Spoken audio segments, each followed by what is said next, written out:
নমস্কাৰ সকলোকে স্বাগতম জনাইছো আসাম কেৰিয়াৰ পইণ্ট ইউটিউব চেনেলৰ অন্য এটা নতুন ভিডিঅ' লৈ বনকল আজিৰ এই ভিডিঅ'টিত আমি সমাজ বিজ্ঞানৰ কেইটামান অতিকৈ গুৰুত্বপূৰ্ণ প্ৰশ্ন আলোচনা কৰিম এই প্ৰশ্নকেইটা আপোনালোকৰ আগন্তুক অনুষ্ঠিত হ'ব লগা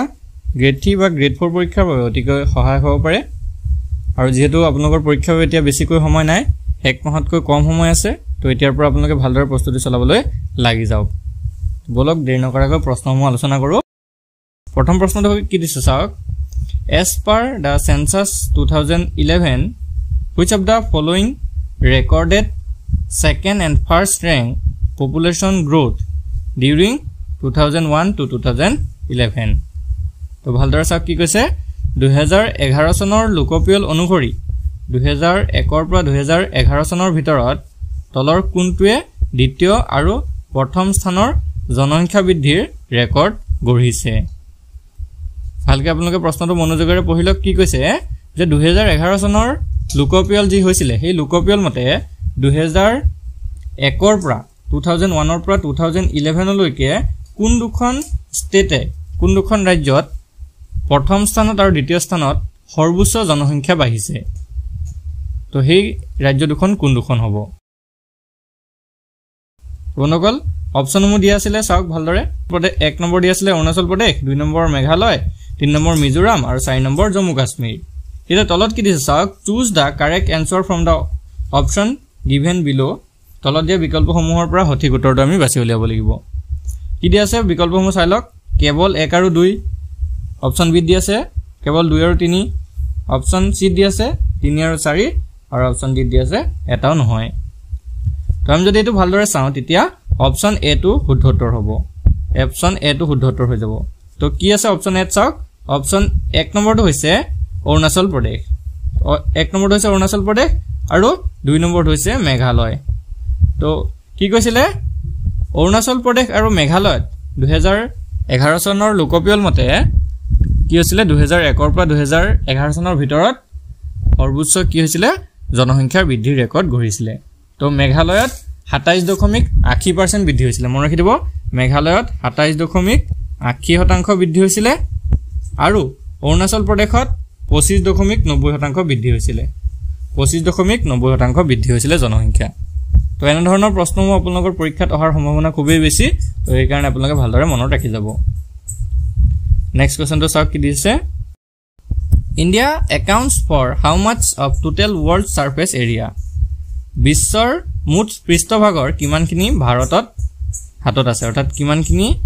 এলেকা ভাৰতে আগুৰি আছে সমগ্ৰ পৃথিৱীৰ মাটিকালিৰ ভিতৰত কিমান শতাংশ মাটিকালি ভাৰতত আছে বা ভাৰতে আগুৰি আছে সেই প্ৰশ্নটো আমাক সুধিছে তোমালোকৰ ইয়াৰ ৰাইট আনসাৰটো হ'ব অপচন ডি 2.4% সমগ্ৰ পৃথিৱীৰ মাটিকালিৰ ভিতৰত 2.4% মাটিকালিহে ভাৰতে আগুৰি আছে ভাৰতৰ আয়তন হৈছে 32,87,263 বৰ্গ কিলোমিটাৰ আৰু যাৰ ফলত ই বিশ্বৰ সপ্তম বৃহত্তম দেশ হিচাপে পৰিগণিত হৈছে চাব ভাৰতখন 7th লাৰ্জেষ্ট কান্ট্ৰি হয় পৃথিৱীৰ ভিতৰত 7th লাৰ্জেষ্ট কান্ট্ৰি হয় ভাৰতখন বলক নেক্সট কোৱেশ্চনটো ডিসকাস কৰো কি দিছে which of the following is the closest layer to the earth's surface in which all weather occurs তলৰ কোনটো স্তৰ পৃথিৱীৰ পৃষ্ঠৰ আটাইতকৈ ওচৰৰ স্তৰ যেটোত সকলো ধৰণৰ বতৰ সংঘটিত হয় অৰ্থাৎ বতৰৰ যিবিলাক পৰিঘটনা আছে সেই সকলোবিলাক পৰিঘটনা সেই স্তৰটোতে সংঘটিত হয় আৰু হেতু স্তৰ কিন্তু পৃথিৱীৰ আটাইতকৈ ওচৰত থকা স্তৰ তো কোনটো স্তৰ হ'ব শুদ্ধ উত্তৰটো হ'ব অপচন বি ট্ৰপোস্ফিয়াৰ ট্ৰপোস্ফিয়াৰ হৈছে পৃথিৱীৰ বায়ুমণ্ডলৰ আটাইতকৈ নিম্ন অংশ য'ত সকলো গ্ৰীষ্মমণ্ডলীয় পৰিৱৰ্তনসমূহ সংঘটিত হয় নেক্সট কোৱেশ্চনলৈ আগবাঢ়ো কি দিছে চাওক which among the following is not a member of the National Human Rights Commission যেটো NHRC বুলি কোৱা হয় তলত কোনজন ৰাষ্ট্ৰীয় মানৱ অধিকাৰ আয়োগৰ সদস্য নহয় কি কৈছিলে is not বুলি দিয়া আছিল আমাৰ যে ৰাষ্ট্ৰীয় মানৱ অধিকাৰ আয়োগৰ সদস্য কোনজন নহয় তোমালোকৰ ৰাইট আনসাৰটো হ'ব option D chairperson of the national commission of minority educational institution অৰ্থাৎ সংখ্যালঘু শিক্ষানুষ্ঠানৰ ৰাষ্ট্ৰীয় আয়োগৰ অধ্যক্ষ ৰাষ্ট্ৰীয় মানৱ অধিকাৰ আয়োগৰ সদস্য নহয় বাকি আটাইকেইজন সংখ্যালঘুৰ বাবে ৰাষ্ট্ৰীয় আয়োগৰ অধ্যক্ষ, এছটিৰ বাবে ৰাষ্ট্ৰীয় আয়োগৰ অধ্যক্ষ আৰু ৰাষ্ট্ৰীয় মহিলা আয়োগৰ অধ্যক্ষ এই তিনিওজনে কি হয় মানৱ অধিকাৰ আয়োগৰ সদস্য হয়। আমি নেক্সট কোৱেশ্চনটো আগবঢ়ো কি দিছে চাওক what was the organization led by Surendranath Bandyopadhyay Surendranath বন্দ্যোপাধ্যায়ৰ নেতৃত্বত গঢ়ি উঠা সংগঠনটো কোনটো আছিল বা সংগঠনটো কি আছিল তো বন্ধুসকল ইয়াৰ ৰাইট আনসাৰটো হ'ব option B Indian national association তো ইণ্ডিয়ান নেশ্যনেল এছ'চিয়েশ্যনটো কোনে প্ৰতিষ্ঠা কৰিছিল বা কাৰ সৈতে জড়িত আছিল এইটো হ'ব সুৰেন্দ্ৰনাথ বন্দ্যোপাধ্যায়। নেক্সট কোৱেশ্চনটো হৈছে who was the editor of the magazine the Dawn পত্ৰিকাৰ সম্পাদক কোন আছিল বন্ধুসকল ইয়াৰ ৰাইট আনসাৰটো হ'ব অপচন বি সতীশ চন্দ্ৰ মুখোপাধ্যায় সতীশ চন্দ্ৰ মুখোপাধ্যায়ে দি ডন নামৰ পত্ৰিকাটো সম্পাদনা কৰিছিল। নেক্সট কোৱেশ্চনটো হৈছে when was the cooperative act passed in India ভাৰতত সমবায় আইনখন কেতিয়া গৃহীত হৈছিল ৰাইট আনসাৰটো হ'ব অপচন সি 1912 চনত। নেক্সট কোৱেশ্চনটো আগবঢ়ো কি দিছে চাওক when was the office of the Muslim League shifted to Lucknow মুছলিম লীগৰ কাৰ্যালয় লক্ষ্ণৌলৈ কেতিয়া স্থানান্তৰিত কৰা হৈছিল উত্তৰটো হ'ব অপচন সি 1910 খ্ৰীষ্টাব্দৰ মাৰ্চ মাহত 1910 চনৰ মাৰ্চ মাহত মুছলিম লীগৰ কাৰ্যালয় লক্ষ্ণৌলৈ স্থানান্তৰিত কৰা হৈছিল। Next question when was United Bengal Stores established United Bengal Stores কেতিয়া প্ৰতিষ্ঠা কৰা হৈছিল বন্ধুসকল ইয়াৰ ৰাইট আনসাৰটো হ'ব অপচন এ 1905 চনত 1905 চনতে ইউনাইটেড বেংগল ষ্ট'ৰ্ছ স্থাপনা কৰা হৈছিল। নেক্সট কোৱেশ্চনটো হৈছে when was the National Council of Education formed in Bengal বংগদেশত জাতীয় শিক্ষা পৰিষদ নামৰ অনুষ্ঠানটো কেতিয়া গঠন হৈছিল তো ইয়াৰ ৰাইট আনসাৰটো হ'ব অপচন বি 1906 চনত 1906 চনৰ 11 মাৰ্চ তাৰিখে তো তাৰিখটো ইম্পৰ্টেন্ট হয় মনত ৰাখি থব 1906 চনৰ 11 মাৰ্চ তাৰিখে জাতীয় শিক্ষা পৰিষদ অৰ্থাৎ নেশ্যনেল কাউন্সিল অফ এডুকেশ্যন বংগত কি হৈছিল গঠন কৰা হৈছিল। তো বন্ধুসকল ইয়াতে এটা কথা জনাই থওঁ যদি আপোনালোকৰ প্ৰিপাৰেচনটো কেনেকুৱা হৈছে সেইটো চেক কৰিব বিচাৰে তেনেহলে আমি আপোনালোকৰ বাবে এখন মক টেষ্ট তৈয়াৰ কৰিছো এই মক টেষ্টখনত আপোনালোকৰ এক্সামৰ বাবে প্ৰয়োজনীয় প্ৰতিটো বিষয় ৰখা হৈছে আৰু প্ৰতিটো বিষয়ৰে যিমান কেইটাকৈ কোৱেশ্চন আপোনালোকৰ এক্সামত আহিব ঠিক তেনেকৈ আমি এই মডেল পেপাৰ বা মক টেষ্টখন তৈয়াৰ কৰিছো তো যদি আপোনালোকৰ লাগে মাত্ৰ 25 টকা এটা পে কৰিব 25 টকাটো পে কৰি আপোনালোকে এই মক টেষ্টখন লৈ ল'ব পাৰিব আৰু যদি কাবাৰ এডিআৰই পৰীক্ষাৰ বাবে বা আসাম পুলিচ পৰীক্ষাৰ বাবে সম্পূৰ্ণ সিলেবাস থকাকৈ পিডিএফ সমূহ লাগে তো সেই পিডিএফ সমূহ আপোনালোকে পাই যাব তো সেই পিডিএফ সমূহ পাবলৈ আপোনালোকে খুব কম মূল্যত আপোনালোকে এই পিডিএফ সমূহ লাভ কৰিব পাৰিব। তো যদি কাৰোবাৰ প্ৰয়োজন হয় স্ক্ৰিনত থকা নাম্বাৰটোত আমাক হোৱাটছআপ কৰিব আৰু হোৱাটছআপ কৰি কৈ দিব যে মক টেষ্টটো লাগে বা পিডিএফ সমূহ লাগে তেতিয়া আমি আপোনালোকক পিডিএফ সমূহ মক টেষ্ট সমূহ পঠাই দিম। তো বলক এতিয়া আমি নেক্সট কোৱেশ্চনটো ডিসকাস কৰো কি দি আছে চাওক who is appointed by the President of India as the chairman of the North Eastern Council ভাৰতৰ ৰাষ্ট্ৰপতিয়ে উত্তৰ পূব পৰিষদৰ অধ্যক্ষ হিচাপে কাক নিযুক্তি দিয়ে ইয়াৰ উত্তৰটো হ'ব অপচন বি ৰাজ্যসমূহৰ এজন ৰাজ্যপালক ৰাষ্ট্ৰপতিয়ে উত্তৰ পূব পৰিষদৰ অধ্যক্ষ হিচাপে ৰাজ্যসমূহৰ এজন ৰাজ্যপালক নিযুক্তি দিয়ে আৰু বৰ্তমান অসমৰ ৰাজ্যপাল হৈছে লক্ষ্মণ প্ৰসাদ আচাৰ্য এটো মনত ৰাখি থব তো বহুতে ভাবি থাকে যে গোলাপ চন্দ্ৰ কাটৰিয়া হয় তো তেও নহয় বৰ্তমান অসমৰ ৰাজ্যপাল হৈছে লক্ষ্মণ প্ৰসাদ আচাৰ্য তেও অসমৰ 32 সংখ্যক ৰাজ্যপাল হয় মনত ৰাখি থব লক্ষ্মণ প্ৰসাদ আচাৰ্য অসমৰ 32 সংখ্যক ৰাজ্যপাল হয় ইয়াৰ আগত কোন আছিল গোলাপ চন্দ্ৰ কাটৰিয়া। নেক্সট কোৱেশ্চনটো কি দিছে চাওক who presided over the first session of the Constituent Assembly of India ভাৰতৰ সংবিধান সভাৰ প্ৰথমখন বৈঠকত কোনে সভাপতিত্ব কৰিছিল উত্তৰটো হ'ব অপচন সি ডক্টৰ সচ্চিদানন্দ সিনহাই তো সংবিধান সভাৰ প্ৰথমখন বৈঠকৰ সভাপতিত্ব কৰিছিল ডক্টৰ সচ্চিদানন্দ সিনহাই আৰু পৰৱৰ্তী সময়ত ডক্টৰ ৰাজেন্দ্ৰ প্ৰসাদ সংবিধান সভাৰ সভাপতি হিচাপে নিৰ্বাচিত হৈছিল। নেক্সট কোৱেশ্চনটো হৈছে which of the following person was not a member of the drafting committee of the Constituent of India তলৰ কোনজন ব্যক্তি ভাৰতৰ সংবিধানৰ খচৰা কমিটিৰ সদস্য নাছিল তো কোনজন সদস্য নাছিল হেতু আমাক সুধিছে ভালদৰে চাই লব তো বন্ধুসকল ইয়াৰ ৰাইট আনসাৰটো হ'ব অপচন সি জৱাহৰলাল নেহৰু জৱাহৰলাল নেহৰু ভাৰতৰ সংবিধান সভাৰ খচৰা কমিটিৰ সদস্য নাছিল বাকি N Gopalaswami Ayyangar K M Munshi আৰু ডিপি খৈতান এই তিনিগৰাকী কিন্তু খচৰা কমিটিৰ সদস্য আছিল তো জৱাহৰলাল নাছিল জৱাহৰলাল নেহৰু কোন আছিল হেতু জানি লব তো তেওঁ আছিল স্বাধীন ভাৰতৰ প্ৰথমজন প্ৰধানমন্ত্ৰী তো প্ৰশ্ন আপোনালোকৰ আহিব পাৰে কেতিয়াবা যে স্বাধীন ভাৰতৰ প্ৰথম প্ৰধানমন্ত্ৰী কোন আছিল তো তেতিয়া হৈ যাব জৱাহৰলাল নেহৰু আৰু লগতে মনত ৰাখিব স্বাধীন ভাৰতৰ প্ৰথমজন ৰাষ্ট্ৰপতি আছিল ডক্টৰ ৰাজেন্দ্ৰ প্ৰসাদ নেক্সট কোৱেশ্চনটো আগবঢ়ো চাওক কি দিছে which word was added to the preamble by the 42nd amendment to the constitution of India in 1976 ভাৰতীয় সংবিধানৰ 1976 চনত হোৱা 42 নং সংবিধান সংশোধনী আইনৰ জৰিয়তে কোনটো শব্দ প্ৰস্তাৱনাত সংযোজন কৰা হৈছিল তো এটা কথা মন কৰিব 1976 চনত 42 নং সংশোধনীটো হৈছিল তো সংবিধানৰ 42 নং সংশোধনীটো হৈছিল সেই সংশোধনীত কোনটো শব্দ প্ৰস্তাৱনাত সংযোজন কৰা হৈছিল তো ইয়াৰে শুদ্ধটোৰ যে অপচন ডি সমাজবাদী তো সমাজবাদী শব্দটো 42 সংখ্যক সংশোধনীৰ জৰিয়তে অন্তৰ্ভুক্ত কৰা হৈছিল নেক্সট কোৱেশ্চনটো হৈছে which party owned the election in England in 1945 1945 চনত অনুষ্ঠিত হোৱা নিৰ্বাচনত ইংলেণ্ডত কোনটো দল জয়ী হৈছিল ইয়াৰ ৰাইট আনসাৰটো হৈছে অপচন বি দা লেবাৰ পাৰ্টি অৰ্থাৎ শ্ৰমিক দল জয়ী হৈছিল পিছৰ প্ৰশ্নটো হৈছে when was the first meeting of the constituent assembly held সংবিধান সভাৰ প্ৰথমখন বৈঠক কেতিয়া বহিছিল বা কেতিয়া অনুষ্ঠিত হৈছিল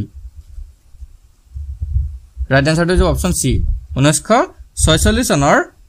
9 ডিসেম্বৰত আৰু এটো অনুষ্ঠিত হৈছিল দিল্লীত তো দিল্লীত 1946 চনৰ 9 ডিসেম্বৰত সংবিধান সভাৰ প্ৰথমখন বৈঠক অনুষ্ঠিত হৈছিল নেক্সট কোৱেশ্চনটো হৈছে who was the chairman of the drafting committee of the constituent assembly সংবিধান সভাৰ খচৰা কমিটিত সভাপতিত্ব কোন আছিল সভাপতি কোন আছিল